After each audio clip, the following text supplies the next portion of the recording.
வீட்டில் நவராத்திரிக்கு நாங்கள் ஒரு டிஃப்ரெண்ட் ஃப்ளேவரோடு தயாரித்ததான பச்சை பயிறு சுண்டல்.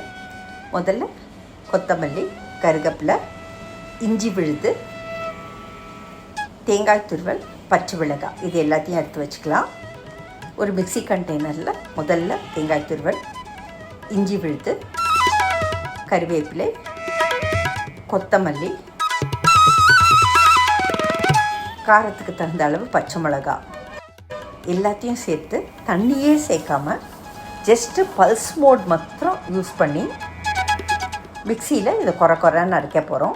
நம்ம குறைன்னு அரைச்சதான கலவை இதோ ரெடி ஆகிடுது.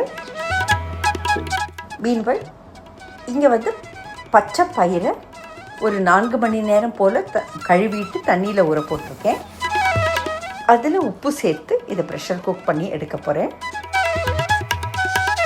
மீன்வெள் ஒரு அடிகனமான பாத்திரத்தில் கொஞ்சமாக நான் இன்றைக்கி ரிஃபைன்ட் ஆயில் யூஸ் பண்ணுறேன். கடுகு, உளுத்தம்பருப்பு, கடலைப்பருப்பு தாளித்ததான கலவை. இதை காலையிலேயே நம்ம ரெடி பண்ணி வச்சிட்டோம்னாக்கா ரொம்ப ஈஸியாக இருக்கும். இன்றைக்கி ஒரு டிஃப்ரெண்ட் ஃப்ளேவருக்காக நான் கட்டி பெருங்காயம் யூஸ் பண்ணுறேன். கட்டி பெருங்காயம்,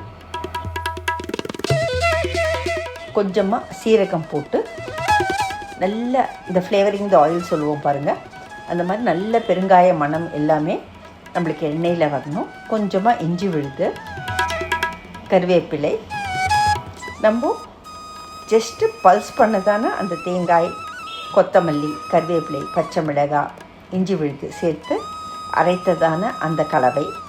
ஜஸ்ட்டு பல்ஸ் மோடில் குறைன்னு அரைத்ததான கலவை. மீன்வெள் நம்ம ப்ரெஷர் குக் பண்ணி வச்சதான அந்த பச்சை பயிறு தயாராகிருக்கு. இந்த தண்ணியை வடிகட்டிட்டு தண்ணியை நம்ம ஏதாவது கிரேவிக்கோ ஒரு கூட்டுக்கோ யூஸ் பண்ணிக்கலாம். இப்போது நல்லா வதங்கியிருக்கிறதான அந்த தேங்காய் கலவையோடு நம்ம இந்த பச்சை பயிரையும் சேர்க்கலாம். சேர்த்து நல்லா அப்படியே ஒன்று சேர வதக்கி தேவையான அளவு உப்பு சேர்த்து வதக்கலாம். நல்லா இப்போ வதங்கி வந்தாச்சு. நம்ம சர்விங் பவுலுக்கு ட்ரான்ஸ்ஃபர் பண்ணியாச்சு. நவராத்திரிக்கு நம்மளோட பச்சை பயிறு சுண்டல் தயார். எங்கள் வீட்டில் நவராத்திரிக்கு தயாரிக்கிறதான வெள்ளை காராமணி கார சுண்டல். முதல்ல வெள்ளை காராமணியை கொஞ்சம் தண்ணியில் நல்லா கழுவிட்டு ஒரு 6 மணி நேரம் போல் ஊற வைக்கலாம். அதில் கொஞ்சமாக உப்பு சேர்த்து 6 மணி நேரம் போல் ஊறினதான அந்த காராமணியை அந்த தண்ணியோடைய ஒரு பாத்திரத்தில் போட்டு ப்ரெஷர் குக்கர் மூடி 2 விசில் விட்டால் போதுமானது. நல்லா கரெக்டு நசுங்கிற பதத்துக்கு நம்மளோட காராமணி வெந்து வந்துடும். மீன்வெள் ஒரு பேனில் எண்ணெயை போட்டு சூடு பண்ணிக்கலாம். தாளித்ததான கடுகு, உளுத்தம்பருப்பு, கடலைப்பருப்பு கலவை, பச்சை மிளகாய், கருவேப்பிலை பொடி, ஃப்ரெஷ்ஷான தேங்காய் துருவல் எல்லாம் சேர்க்க போகிறோம். உளுத்தம்பருப்பு, மிளகு 2 வறுத்து பொடித்ததான பொடியும் சேர்க்க போகிறோம்.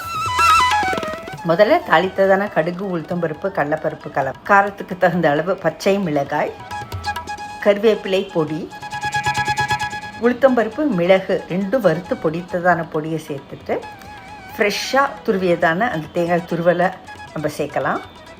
நல்லா அதை சாட்டே பண்ணி நல்லா அந்த பச்சை வாசனை போக அந்த தேங்காய் வதங்கின உடனே நசுங்கு பதத்துக்கு நல்லா நம்ம ப்ரெஷர் குக் பண்ணி வச்சதான அந்த காராமணியை தண்ணியை வடிச்சிட்டு காராமணியை சேர்த்துக்கலாம்.